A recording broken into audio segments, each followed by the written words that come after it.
Hi, it's Tara Green, and I wanted to do a reading for you. Oops, those are flipped over. Okay, for all of these signs as Saturn enters Aquarius. So for the next 2.5 years, Saturn enters Aquarius on December the 16th, and we'll make a famous meeting with Jupiter, of course, on December 21st on the winter solstice. For the first time in 800 years, they're meeting in Aquarius and air signs, and they will be only in air signs for the next around 200 years. So let's start with Aries. Okay. So Aries, let's see what you got here. Okay. So Aries, you get the card of the Sun, the number 19. This is, of course, the highest energy card in the deck. Now, as an Aquarius, Saturn in Aquarius will sextile your sign. That's a nice, easy aspect. This is quite a beautiful card here. This is from the Muse Tarot, one of my favorite go-to tarot decks these days. So Aries, you're going to shine like the sun. You are the first sign, the lead sign. Saturn in Aquarius is known for innovators and revolutionaries and freedom fighters, and I'm sure you're going to be the first ones on the front lines, bringing in, ushering in this whole new age that everybody's so excited about. Now, this is just the beginning, of course. Saturn in Aquarius, it will take more time for things to really evolve. Aquarius is the sign of higher consciousness in modern astrology, ruled by the planet Uranus, which is in Taurus right now, since 2018 till around 2023, 2024 as well. So shine like the sun, Aries, while Saturn is in Aquarius, bringing you good vibes, golden light, positive energy. Be who you are. You are the I am sign. Shine like the sun. Okay. All right. Now, Taurus. Now, Taurus has a special place while Saturn is in Aquarius because in modern astrology, Taurus governs or rules the sign of Aquarius. Now, that's in modern astrology. Traditional astrology has Saturn also ruling Aquarius. I know people are going to find that hard to wrap your head around because we just went through 2.5 years of Saturn in Capricorn. So Saturn ruling Capricorn, well, it's a much harder, tougher, Lord of Reality sign. I mean, Saturn's always Lord of Reality, Father Time, the Grim Reaper, the Mature, the Tester, the Karma creating planet, whatever sign it's in. But when it's in Capricorn, those lessons are cold and hard. When Saturn moves into Aquarius, the other sign it rules, one is a feminine sign, that's Capricorn, and Aquarius is considered to be a masculine sign because it's active, it's air, okay, it's of the mind, higher consciousness. So traditionally Saturn ruling Aquarius is more about being the ideal kind of human, not so much related to revolutions, except that when the planet Uranus was discovered, it kicked off the American Revolution, the French Revolution, and Uranus was the first planet discovered through a telescope by Herschel in the 1700s. So again, that's where it's tied to technology comes in. So Taurus, Uranus is in Taurus, which is an earth sign, a fixed sign. So we need to embody the revolution, and Taurus, of course, is going to embody it more than any other sign. Now, 2021, coincidentally, and there is no coincidences, reduces to the number 5, and the number 5 in the tarot is the symbol called the Hierophant or the Pope, and that is also related to the sign of Taurus. So again, Taurus is the 5th chakra, rules the 5th chakra, which is our voices, our ability to speak. Now in this deck here, the Muse Tarot, this is the 7 of voices, or air, in this deck, the element of air.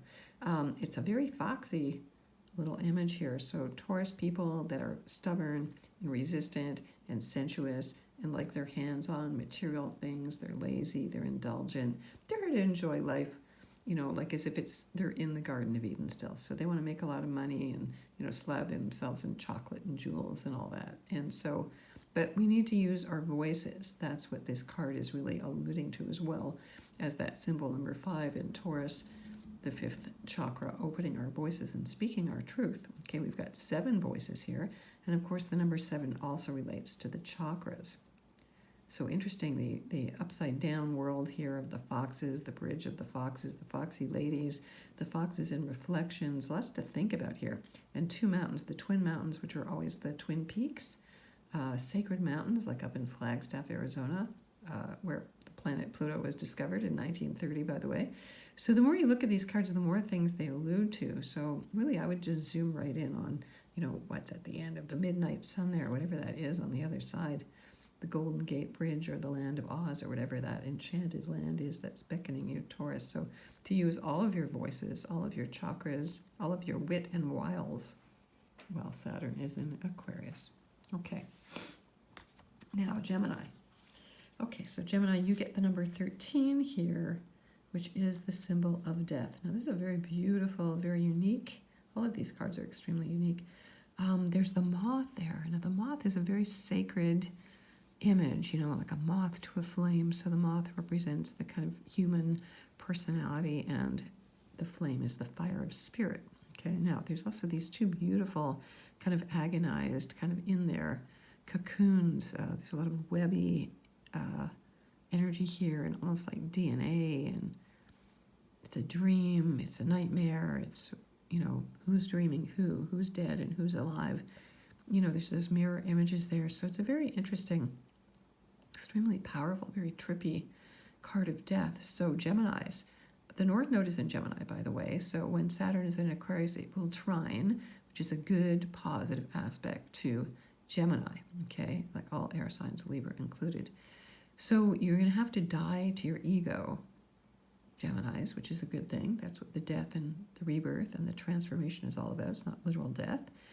Although I know death is on everybody's minds and lungs are on everybody's minds, and that's what Gemini rules in astrology: breathing, lungs, air. So dying to the old ways, you know, Saturn and Aquarius, innovate, pioneer, get out on the cutting edge, see things from a higher perspective.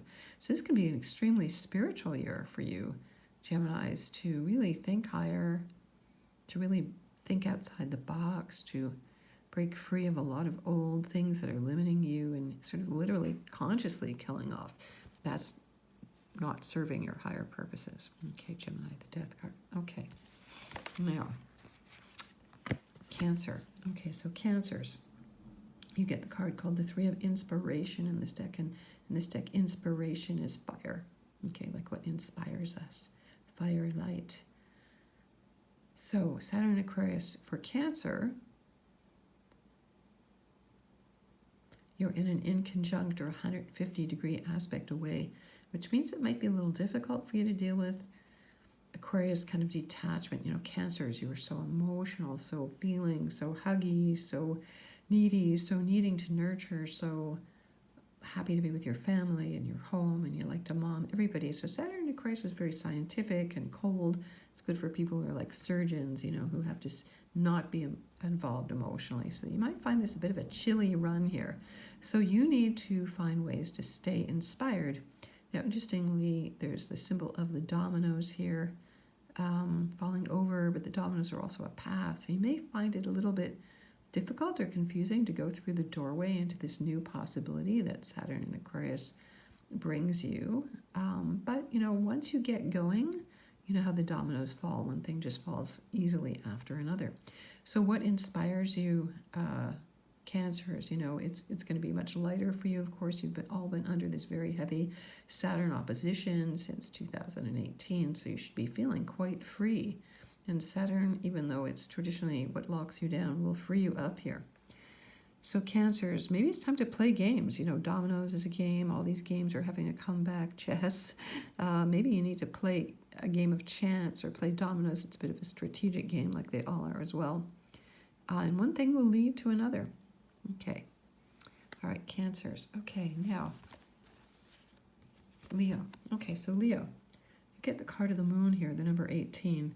So these major arcanas, when they show up for signs, are more powerful because they are like archetypes.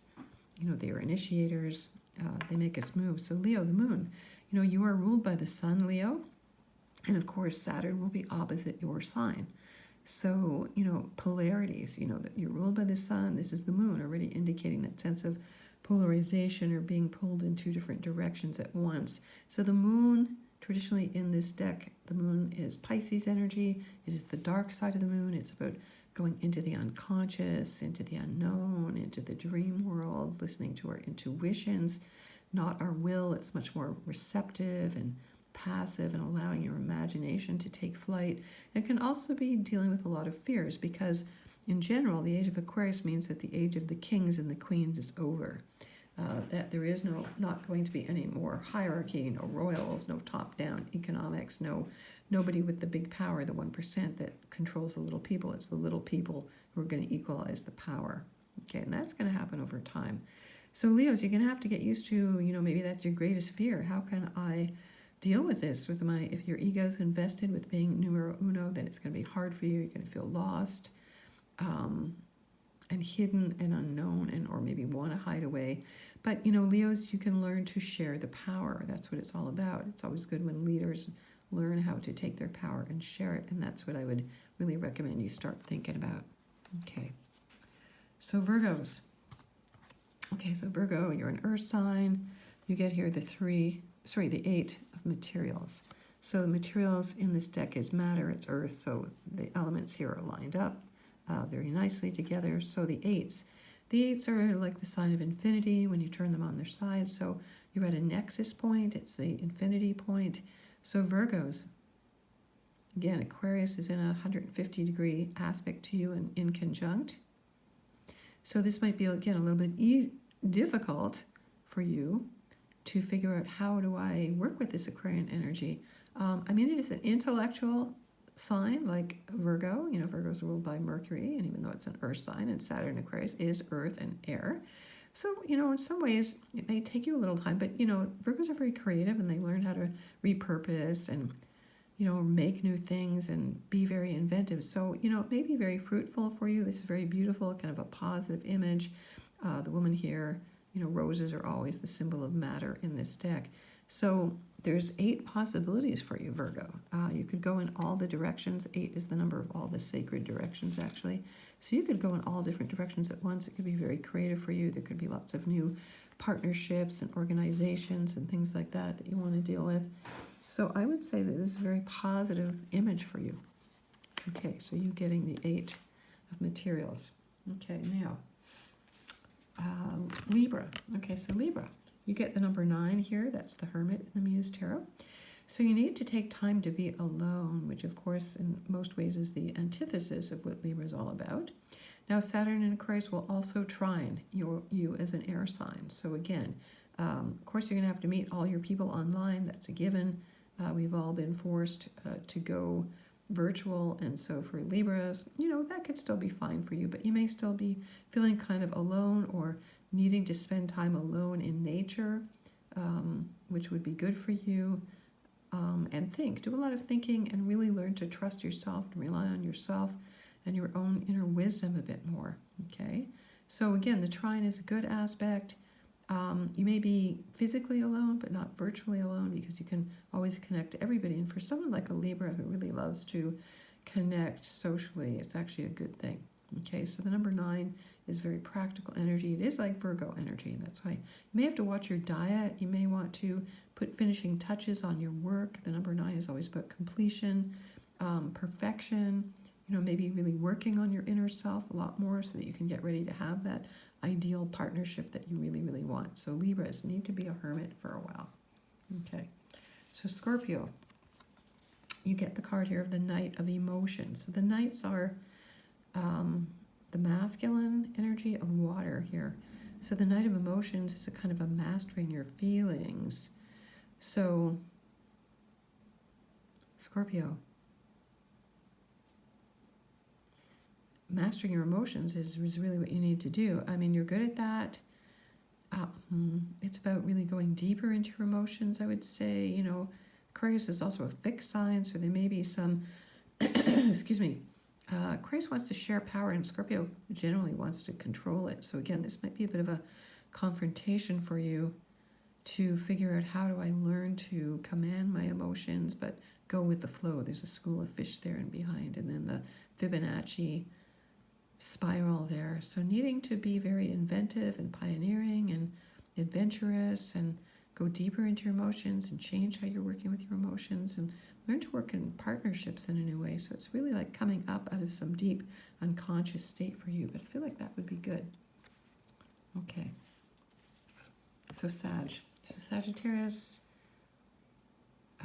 Saturn Aquarius is in a sextile to your sign, so that's a nice thing. So you get the 4 of materials, and the number 4s are always very grounding, and the materials is matter and physical stuff. So Sagittarians, the South Node is going through your sign. This is where you need to get very practical. There's a camel in the background, always indicating strength and purpose to move alone across the desert. But you need to get grounded. You need to finish off, as the South Node is moving through Sagittarius, finish off all those projects that you've been putting off for a gazillion years, you procrastinators. Get your act together here, you know, figure out what really matters to you, okay? And then get that job done, okay? So Capricorn, you get the card of Temperance here, the number 14. So again, another major arcana here. Number 14 is related to Sagittarius. You know, you're still in a good place with Saturn and Aquarius because, you know, Saturn co-rules both signs. So, but this is about rebalancing. I think after all of the school of hard knocks that Capricorns have been through, you know, it's given you a lot more responsibility. For some of you, it's aged you more and taught you a lot of hard lessons. I mean, Saturn has been hard and cold and cruel. And those of you born in the last 3 days of Capricorn are still going to have to deal with Pluto in your sign until 223, 224, actually. So balance, relationships, partners. Temperance means putting two things together to create something else. This card is also called alchemy. So that transmutation of lead, which is definitely Saturn, into gold, which is the sun. So it can be very positive for you. This card astrologically is Sagittarius as well. So it's almost like you need to use the signs on either side of you. You know, go next door to your neighbor Sagittarius and borrow some optimism from that, and also revel in Saturn's up-leveling in Aquarius. That should be a good thing for you. You get to be quite magical, Capricorn. You know, kind of relieved of a lot of your burdens. Okay, so now this is Aquarius, and you get the Page of Emotions. So pages are younger energies, emotions. Again, this is like a playful child in a, you know, like a little swimming pool or something like it, with a big heart. So for Aquarius, this is reminding you that you need to stay in touch with your emotions, with your feelings, and not go all detached AI, G5, and, you know, never having any human contact. This is definitely a big reminder to stay in touch with your emotions, which you may feel kind of like a little kid, like I don't really know how to work in the field of deeper emotions. But it's also exploring new fields of interest, things that bring you a deeper sense of fulfillment in many ways. This is kind of a beautiful energy here. So Aquarius, Page of Emotions. Okay, and now Pisces. Pisces, you get the Ace of Emotions. So the aces are always like acorns. They're the beginnings. They're always like the first, the impulse. Okay, so again, emotions. Emotions is water, of course, and you can see this is a very beautiful kind of mermaid, starfish, very Pisces-like energy. So Jupiter will enter Pisces briefly in the spring of 2021 and then in December 2021. So for Pisces, I would say this is a year to get ready for a big expansive year in 2022 when Jupiter is in your sign, which will only be there once every 12 years. So really, there's going to be new beginnings coming in for you. Again, I think Saturn Aquarius brings you a bit of detachment, which is good because you're always so empathetic. This will give you a chance to kind of reason things out a bit more, which is something that you definitely need. Okay, so new beginnings emotionally, new feelings, new initiatives. So I think this is all very good. Okay, so I'm going to take a picture of all these cards and put them up separately. If you want to get in touch with me, I'm at tarot.com. Please sign up and subscribe to me here on YouTube. Follow me on my blog at infinitynow.wordpress.com. I'm on Twitter. I'm on Instagram. There are gift certificates available still for 2021 for holiday gifts or birthday gifts or anytime gifts. So wishing you all the best blessings in Saturn and Aquarius.